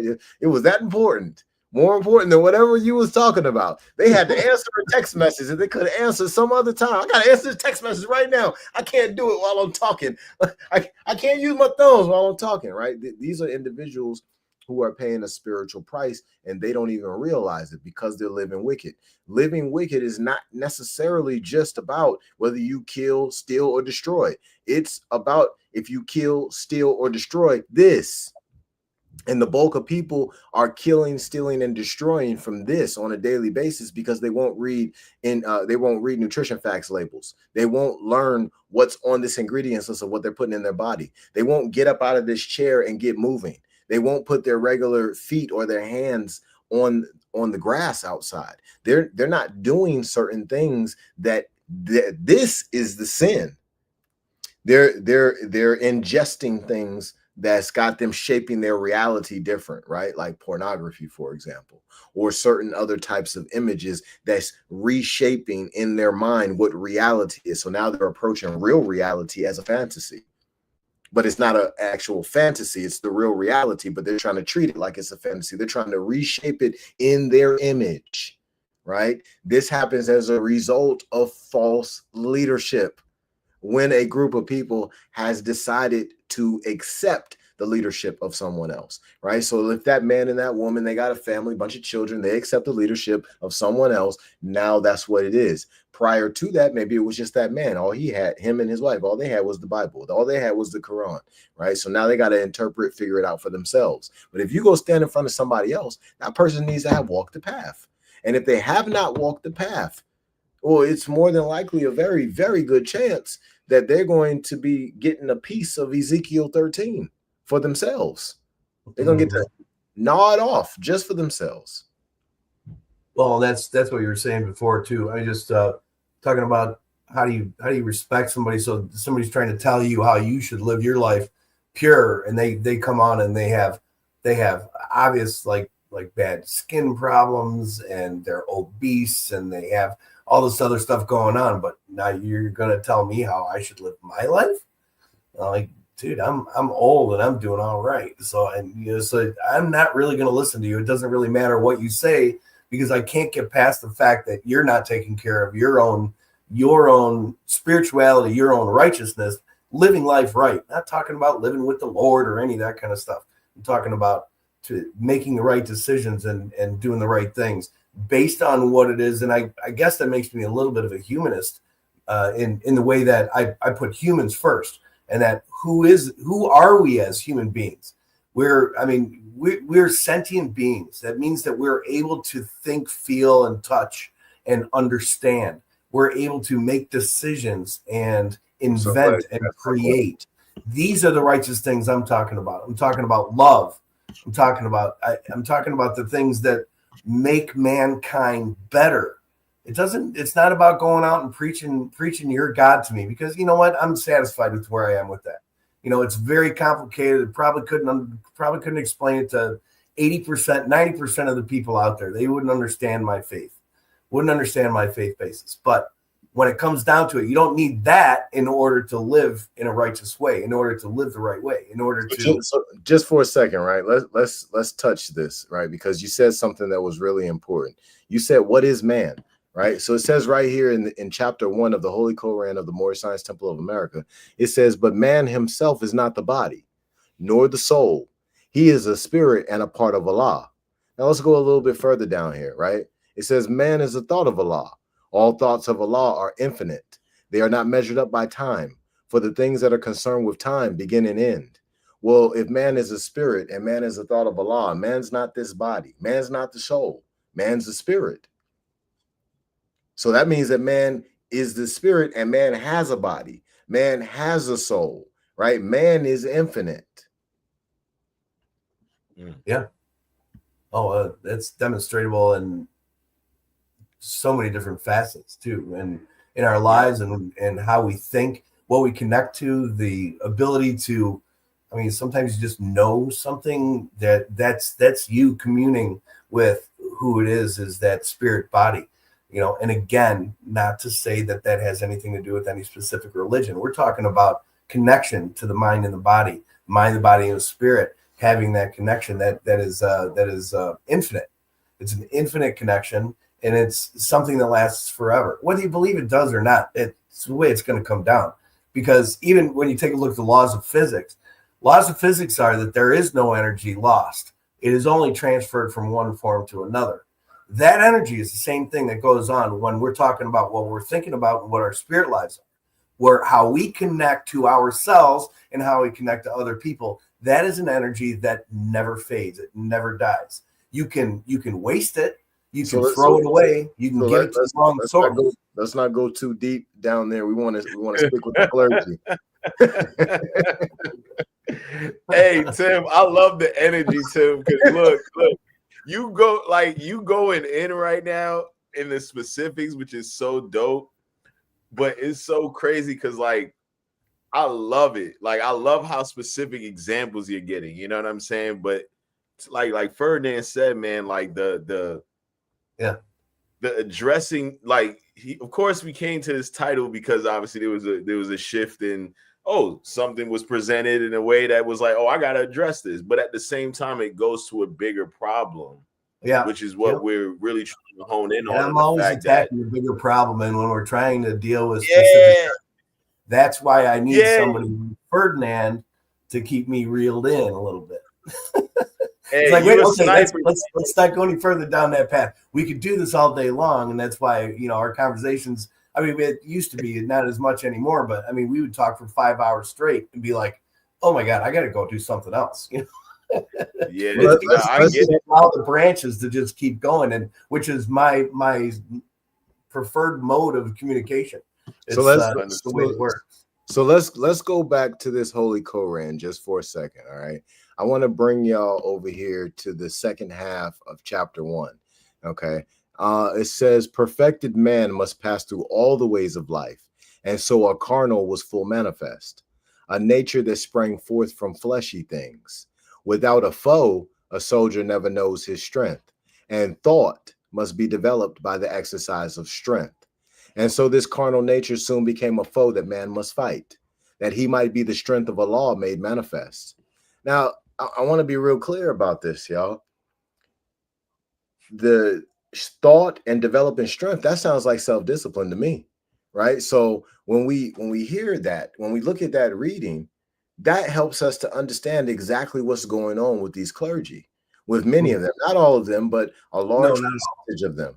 They have not properly developed the strength of thought. Well, that requires repetition of whatever it is you're supposed to be doing, these laws, these principles, these morals, these ethics. And when we are in violation of them, then what we see is an existential effect that may take place, like what Tim was talking about a little while ago with the way the skin may look, or the person may be heavily overweight, or they may have different types of diseases that you actually couldn't have those type of diseases if you were following the doctrine. It says in the doctrine to fast. It says in the doctrine to eat the leaves and the fruit of the tree. It says in the doctrine that the herbs are for the healing of the nation. This is what it says in the Bible, y'all.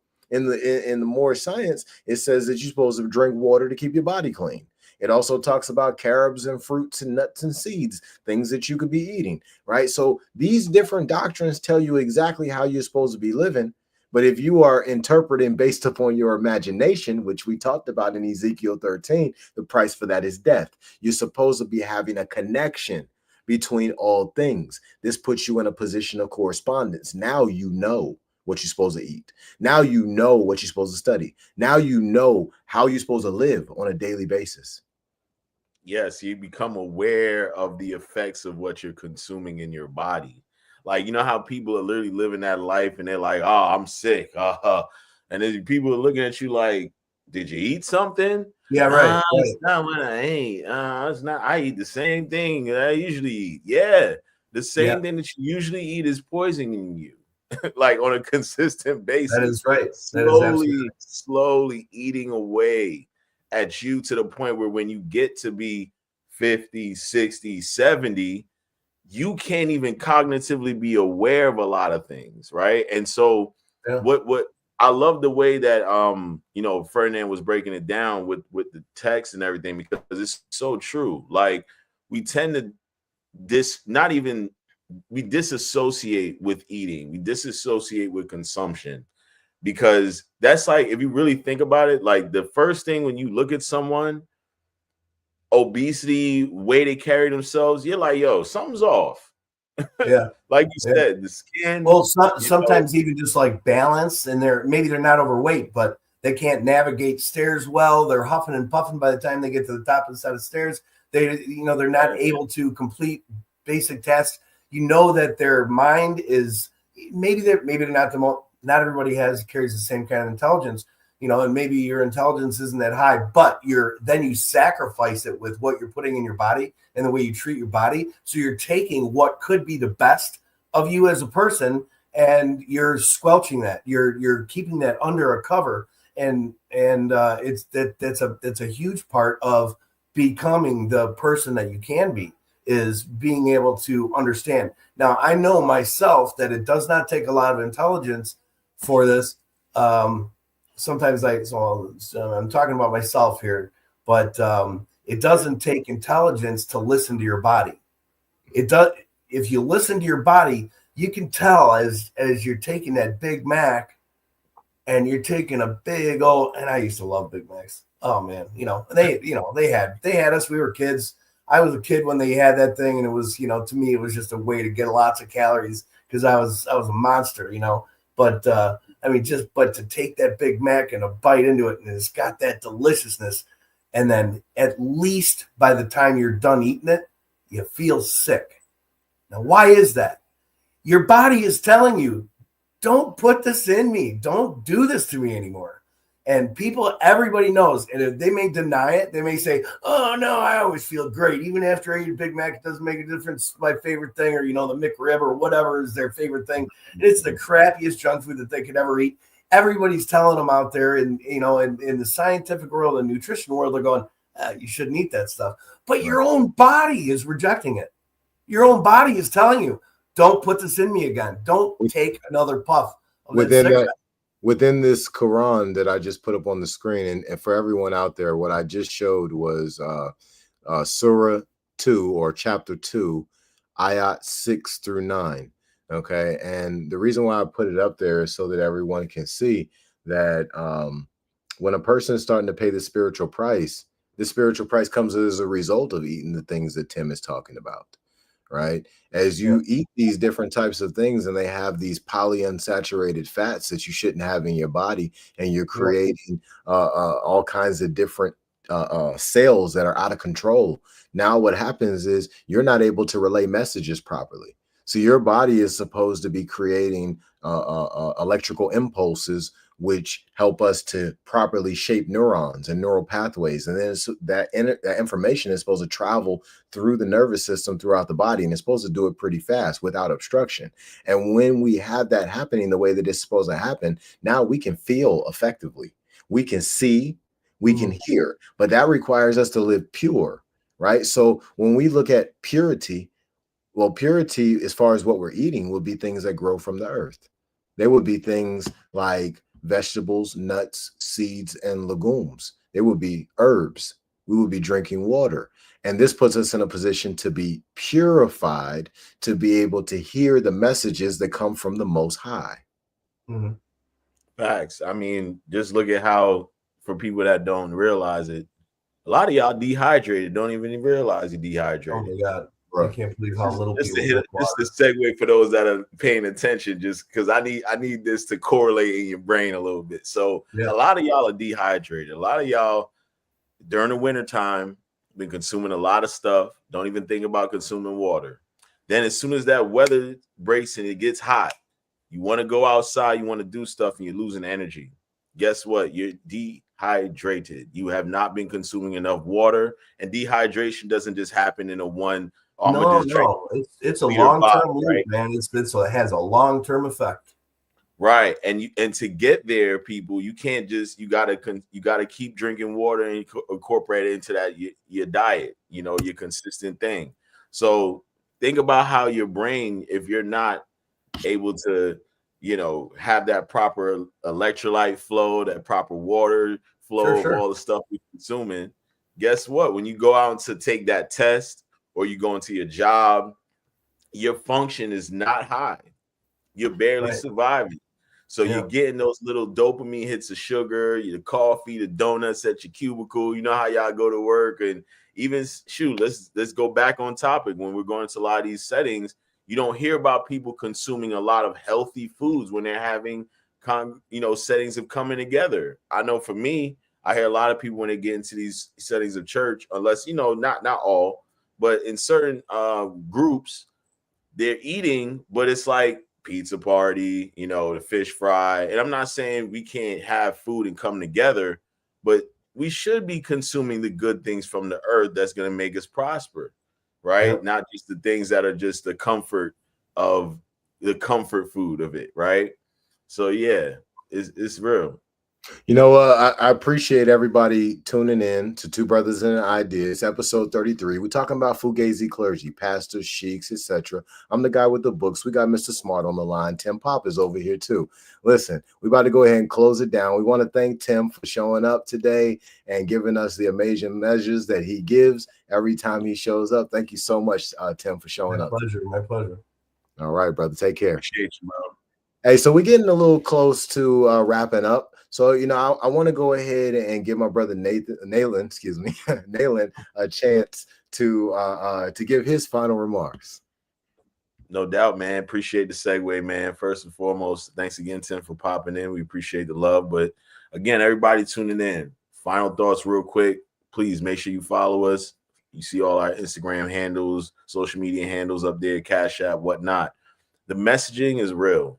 We're deconstructing, we're composing it back into a message for you guys to digest. We really want you guys to understand that the awareness that you are thinking and the questioning that you're going through is nothing crazy, man. We are here to let you know that it's part of the journey of being better. So keep following us. We appreciate the love. And I'm going to turn over to my boy Ferdinand, who's going to let you know what it is. My brother, really appreciate this conversation. Appreciate you. You gave a lot of great pieces of information that kind of helped us create this full circle understanding of what's going on with our clergy in today's world. And I think we need to dive deeper on this, right? I think we really hit the surface. I think we hit the bare bones. I mean, I think we hit the bones. I think we kind of went fully in there, right? But we really need to keep revisiting this because the people, they need leadership, right? And before I leave everyone, I want to give y'all this, right? I want to give y'all something. Okay. So since we touched the Bible and we touched on religious doctrine today, let's go ahead and let's go back to the Bible again. Let's go to Revelation, the book of Revelations, chapter 2, verses 24 through 29. Now I say to the rest of you in Thyatira, to you who do not hold to her teaching and have not learned Satan's so-called deep secrets, I will not impose any other burden on you, except to hold on to what you have until I come. To the one who is victorious and does my will to the end, I will give authority over the nations. That one will rule them with an iron scepter and will dash them to pieces like pottery, just as I have received authority from my Father. I will also give that one the morning star. Whoever has ears, let them hear what the Spirit says to the churches. Listen, there is a lot of information that we need to lock in on. We need to get an understanding on, and we need to get that understanding within first. This is a JUCO, to draw out from within. You need that information within. You need to study these doctrines yourself. You need to walk the path of purity yourself. Now, do you have to? Absolutely not. You ain't got to do nothing. You can do whatever you want to do, right? But if you go into church and you're listening to somebody preach, you might want to have a deep understanding of whatever it is they're teaching you. Because if you are being taught false lessons and you walk those paths, you get to pay a decent price too. That price is paid with the sword. It's paid in blood. This is not a game. I'm not telling you what I personally believe. What I know for a fact is when you lead God's people down a path of disaster, you got to pay heavily for that. And the people, because they're being led down a path of disaster, they don't even see when the disaster comes. That's the reason why they're on the sick and shut-in list. Every single generation, same exact families up there. Well, why? Because they're being led down a path of destruction. See, everybody's vibration is a little different. So you might have like hundreds of people in a church where the vibration is coming from one pastor, one vibration that's coming from him. However, the people are on totally different degrees of the same vibrational. Well, they're in different degrees of polarity along that same vibration. So some of them will manifest, if they're on a path of disaster, some of them will manifest diabetes. Others of them will manifest a financial death.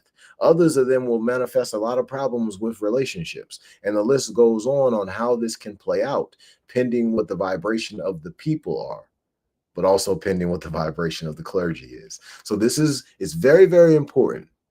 I'm gonna leave y'all with this. Super important that every person out there who is teaching ideological principles, they need to walk the path of purity first, and they need to have a deep understanding of the origin of whatever it is that they're teaching.